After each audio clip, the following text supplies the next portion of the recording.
नमस्कार मित्रांनो, मी आर.जे. रुचा आणि तुम्ही ऐकताय रेडिओ देवगिरी FM 91.2 वारसा लोकसंस्कृतीचा.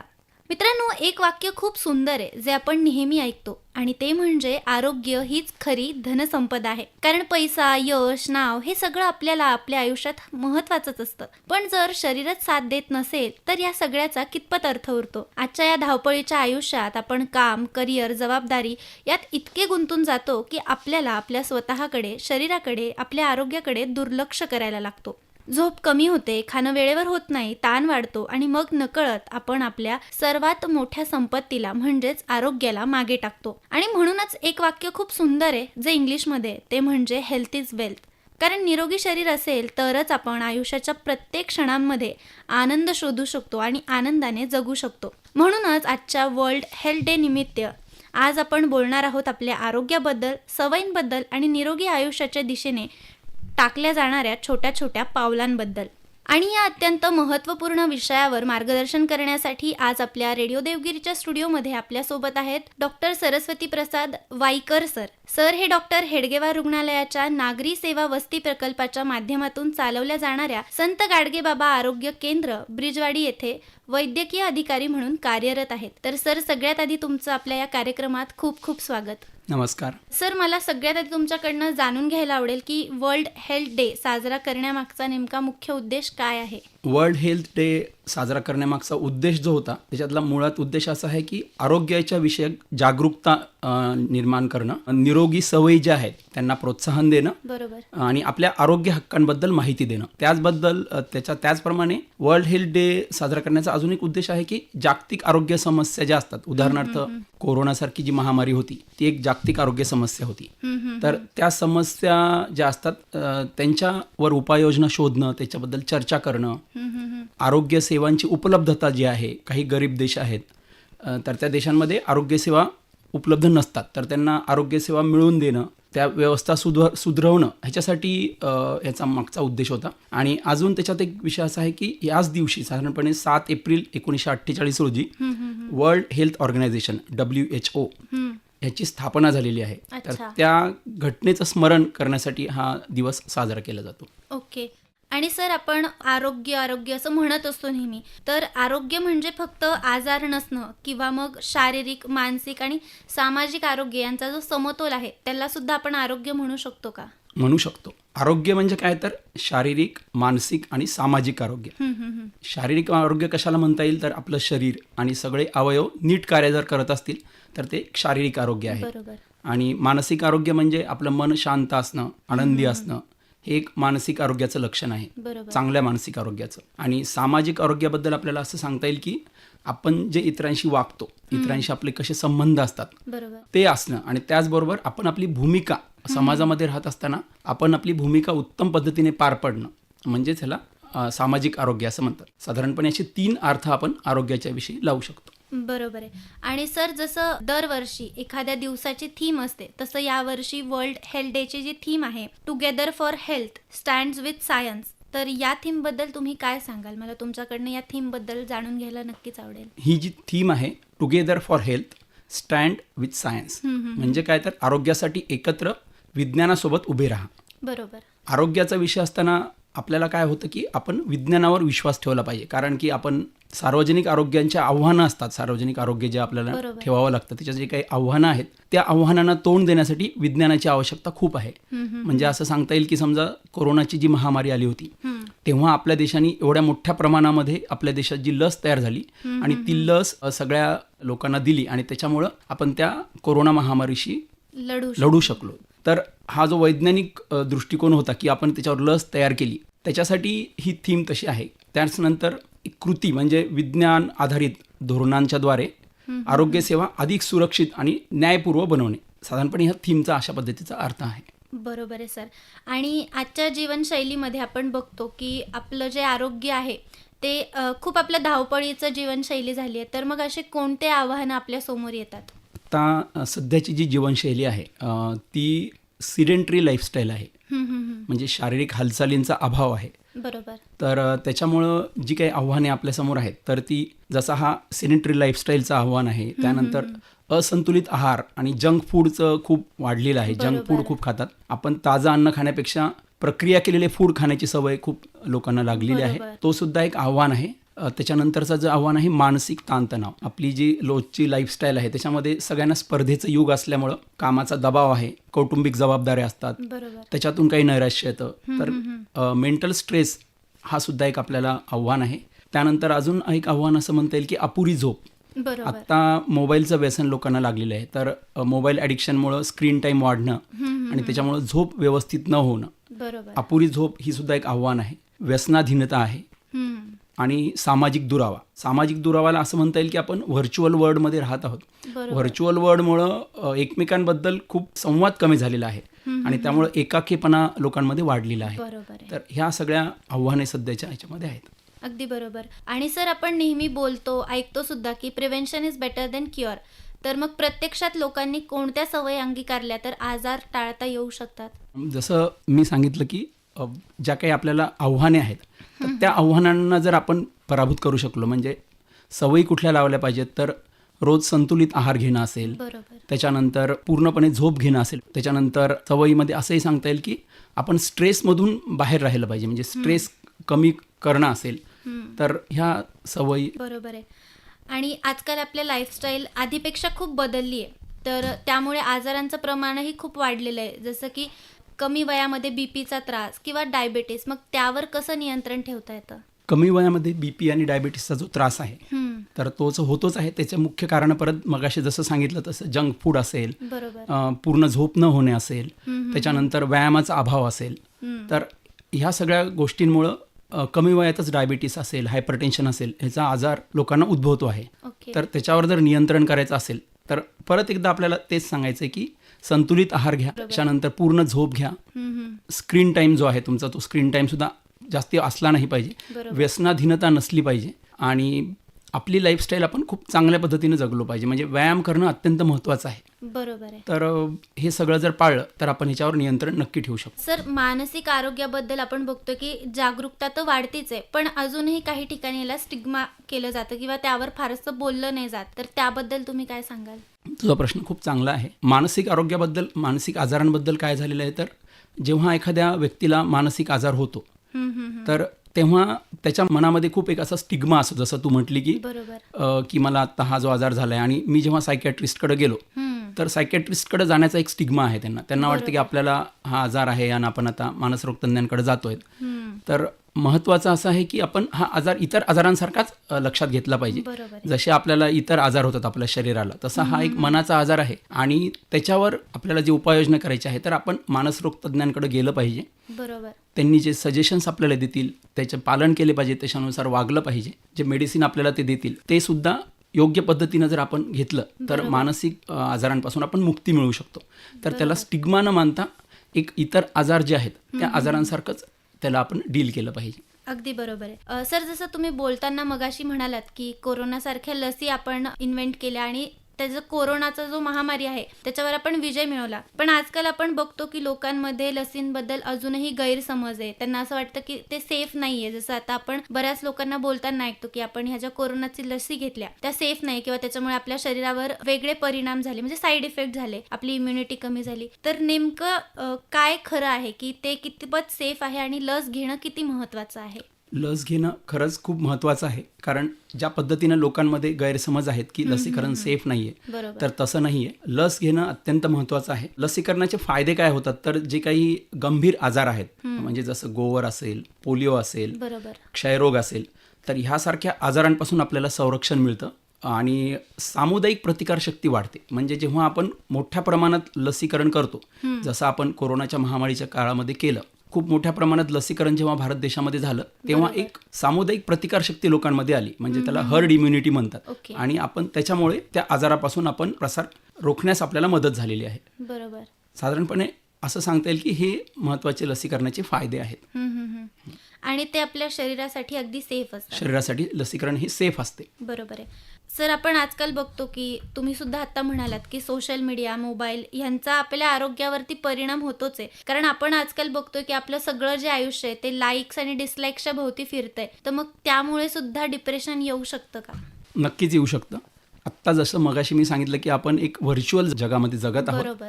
आणि त्यामुळे काय झाले तर हे तू जसं सांगितलं की डिसलाईक्स आणि लाईक्स आपण एखादी पोस्ट करतो त्याला जर लाईक नाही मिळालं तर आपल्याला वाईट वाटतं.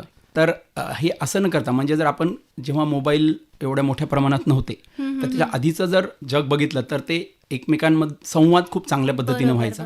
एकत्र कुटुंब पद्धती होती त्याच्यामुळे सुद्धा संवाद खूप चांगल्या पद्धतीने व्हायचे आणि एकटेपणा जो होता तो जाणवायचा नाही. आणि त्याच्यामुळे हे जे आत्ता जे झालेलं आहे की आपण एखादी पोस्ट टाकली ती लाईक होत नसेल, डिसलाईक लोक करत असतील तर हे जे काही होतं हे सगळं एकाकीपणातून होतं. म्हणजे संवाद कमी झालेला आहे. त्याच्यामुळं हे सगळं होतंय असं मला वाटतं. अगदी बरोबर आहे सर तुमचं. आणि सर जर आपल्याला एखादं निरोगी आरोग्य पाहिजे असेल तर मग त्यासाठी जसं तुम्ही म्हणालात की संतुलित आहार खूप महत्त्वाचा आहे. तर मग संतुलित आहार म्हणजे नेमकं काय आणि आजच्या धावपळीच्या जीवनात ते कसं मेंटेन करता येतं? संतुलित आहार म्हणजे काय म्हणता येईल तर आहारांमध्ये जो काही आपण रोज आहार घेतो त्याच्यामध्ये कार्बोहायड्रेट्स, प्रथिने, विटॅमिन्स, फॅट्स, फायबर्स ह्या सगळ्यांचा योग्य पद्धतीनं आपण वापर केला पाहिजे. म्हणजे आहार घेत असताना आपल्या शरीराला जेवढा आवश्यक आहे तेवढाच आहार आपण घेतला पाहिजे. म्हणजे कार्बोहायड्रेट्सचं उदाहरण देता येईल की गहू असेल, तांदूळ असेल, ज्वारी असेल, बाजरी असेल हे रोजच्या आहारामध्ये घेतलं पाहिजे. प्रोटीन्समध्ये म्हणत असताना डाळी असतील, दूध, अंडी हे पदार्थ आपल्या आहारामध्ये घेतले पाहिजेत. विटॅमिन्समध्ये ताजी फळे असतील, भाज्या असतील हे सुद्धा आपल्या आहारामध्ये घेतलं पाहिजे. तेल, तूप सारखे जे पदार्थ आहेत ते अत्यंत कमी प्रमाणात आपण घेतले पाहिजेत पण ते सुद्धा तितकेच आपल्या शरीराला आवश्यक आहेत. आणि फायबर डाएट जे म्हणता येईल, फायबरयुक्त आहार जो असतो तो पचनासाठी महत्त्वाचा असतो तर तोही आपण व्यवस्थित पद्धतीने घेतला पाहिजे. आणि त्याचे फायदे काय होतात तर आपली रोगप्रतिकार शक्ती वाढते संतुलित आहार घेतल्यामुळं, वजन नियंत्रणात राहते आणि मानसिक आणि शारीरिक आरोग्य उत्तम राहते. अगदी बरोबर. सर जसं तुम्ही बोलताही म्हणालात की संतुलित आहारासोबत व्यायाम करणं किंवा डेली फिजिकल ॲक्टिव्हिटी करणं सुद्धा महत्त्वाचं आहे. तर मग एक निरोगी आरोग्यासाठी कितपत फिजिकल ॲक्टिव्हिटी असणं आवश्यक आहे? निरोगी आरोग्यासाठी फिजिकल ॲक्टिव्हिटीबद्दल सांगताना असं म्हणता येईल की साधारणपणे एका व्यक्तीने रोज प्राणायाम, योगासनं, व्यायाम, वेगवेगळे व्यायाम हे साधारणपणे 45 मिनिट तर केलं पाहिजे. म्हणजे 45 मिनिट आपण रोज चाललं पाहिजे. त्याच्यानंतर योगासनं असतील, प्राणायाम असतील हे सगळे विषय आपण केले पाहिजेत असं मला वाटतं. सर ग्रामीण आणि शहरी भागात आरोग्य सेवांमध्ये अजून एक फरक किंवा आपण ज्याला अंतर म्हणतो तो आहे का? दिसून येतो का? आणि तो अंतर ग्रामीण आणि शहरी भागांमध्ये अंतर तर आहेच आहे. आरोग्य सुविधांमध्ये काय होतं की आजकाल सगळं शहरीकरण झालेलं आहे. म्हणजे लोकांना शहरात राहायला आवडतं आणि मग ग्रामीण भागांकडे लोक वळत नाहीत ग्रामीण भागात जाण्यासाठी. तर आरोग्य सुविधेच्या बाबतीत ते तसंच झालं की आरोग्य सुविधांच्या मध्ये सुद्धा ग्रामीण भागातल्या आरोग्य सुविधा ह्या अपूर्ण असतात आणि तेच शहरी भागामध्ये स्पेशालिस्ट डॉक्टर्स असतात, हॉस्पिटल्स असतात. त्याच्यानंतर अजून एक बघितलं तर असं लक्षात येईल की ग्रामीण भागामध्ये समजा 5,000 लोकसंख्येचं गाव आहे तर तिथे 1 किंवा 2च डॉक्टर जिथे उपलब्ध असतात. पण शहरी भागात जर आपण बघितलं तर आपल्या शहरात अगदी प्रत्येक एरियामध्ये, प्रत्येक गल्लीमध्ये सुद्धा डॉक्टर्स असतात. त्यानंतर अजून असं सांगता येईल की त्याच्यामुळं काय होतं तर ग्रामीण भागामध्ये जो वेळ जातो लोकांचा, आजारी पडला एखादा माणूस तर त्याला एखाद्या डॉक्टरांकडे जायचं असेल किंवा घेऊन जायचं असेल तर तो वेळ तिथे जातो.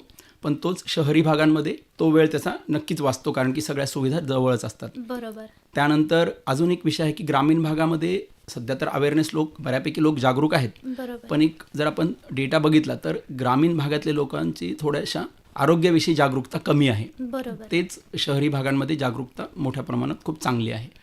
त्यानंतर जसं मी सांगितलं की खूप मोठे मोठे डॉक्टर्स, मोठे मोठे हॉस्पिटल्स हे शहरी भागात आहेत. त्याच्यामुळे जे वैद्यकीय उपकरणं सुद्धा आहेत ते नवीन नवीन तंत्रज्ञान विकसित केलेले उपकरणं शहरी भागात आहेत पण तेच ग्रामीण भागामध्ये थोडी त्याची कमतरता आहे असे मला वाटतं.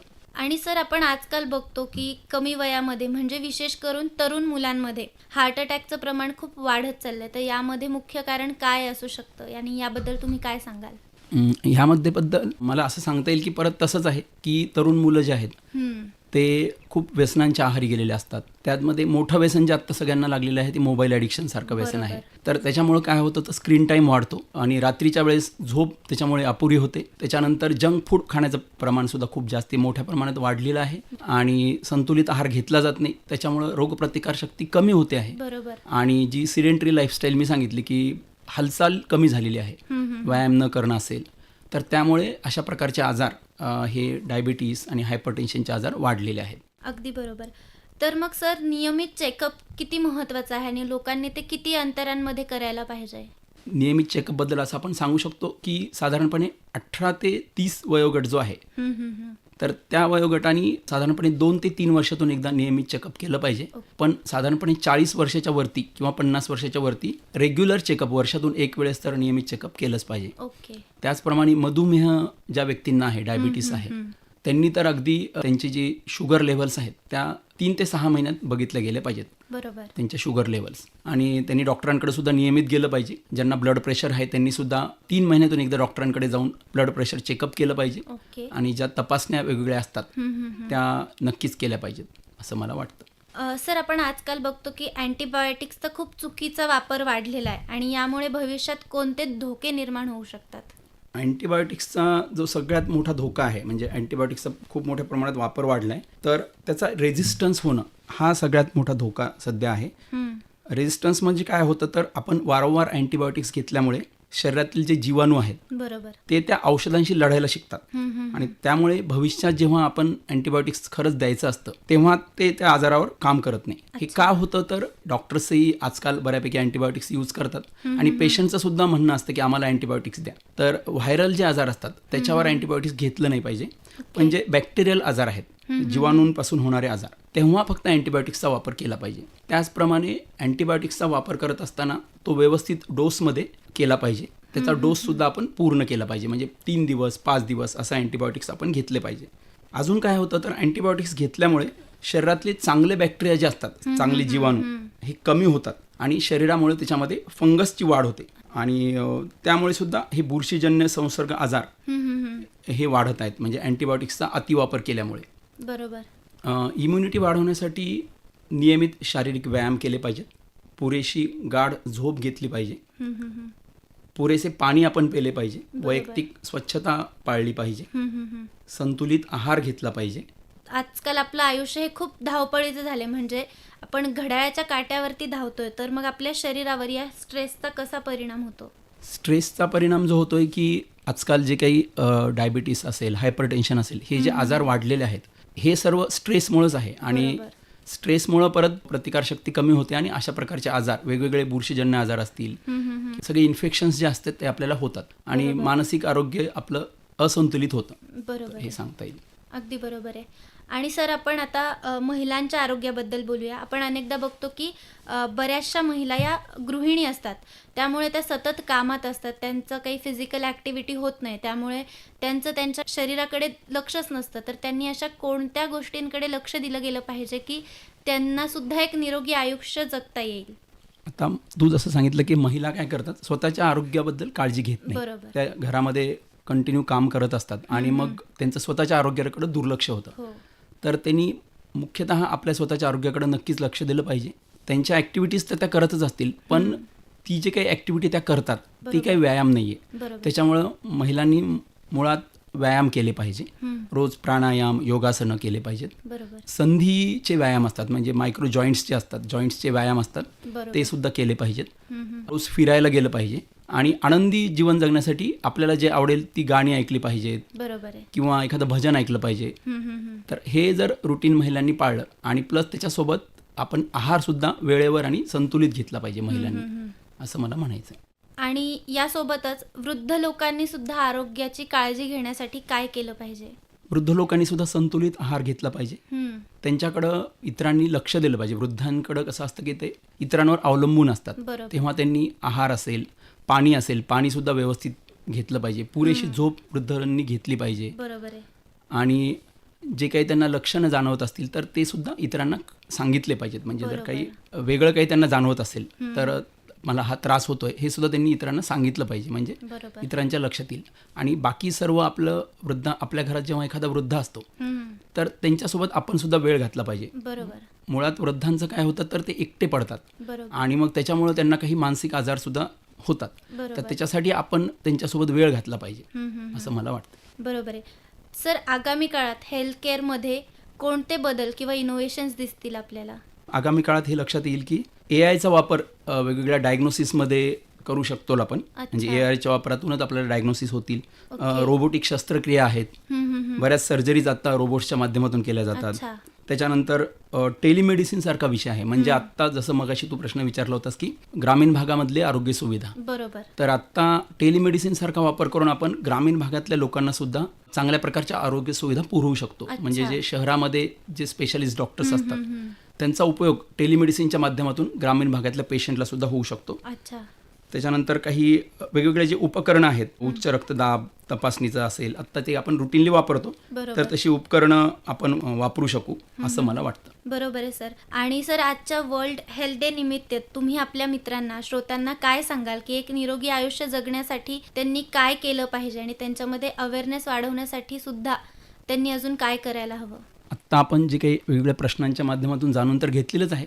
परत तेच सांगतो की आपली जी लाईफस्टाईल आहे महत्त्वाची, ती बदलणं गरजेचं आहे. बरोबर. ज्या हालचाली, शारीरिक हालचाली कमी झालेल्या आहेत, तर त्या हालचाली आपण वाढवल्या पाहिजेत. बरोबर. रेग्युलर रोज 45 मिनिट व्यायाम केला पाहिजे, संतुलित आहार घेतला पाहिजे, पुरेशी झोपसुद्धा आपण घेतली पाहिजे. बरोबर. आणि आपलं मेंटल स्ट्रेस म्हणजे मानसिक आरोग्य नीट राहण्यासाठी आपल्याला आवडीचे भजन ऐकले पाहिजेत, गाणी ऐकली पाहिजेत आणि मित्रांसोबत गप्पा मारल्या पाहिजेत. म्हणजे हे सुद्धा तितकंच महत्त्वाचं आहे असं मला वाटतंय. अगदी बरोबर आहे सर. मित्रांनो, आजच्या या खास गप्पांमधून आपण एक महत्त्वाची गोष्ट नक्कीच शिकलोय की आपल्या आयुष्यात कितीही धावपळ असली, कितीही जबाबदाऱ्या असल्या तरी आपल्या आरोग्याची काळजी घेणं हीच आपली पहिली जबाबदारी आहे. छोट्या छोट्या सवयी बदलल्या, थोडा वेळ स्वतःसाठी काढला तर आपण एक निरोगी आणि आनंदी आयुष्य नक्कीच जगू शकतो. आणि या सगळ्या महत्त्वाच्या गोष्टीबद्दल इतक्या सुंदर पद्धतीने मार्गदर्शन केल्याबद्दल सर तुमचे खूप खूप धन्यवाद. धन्यवाद.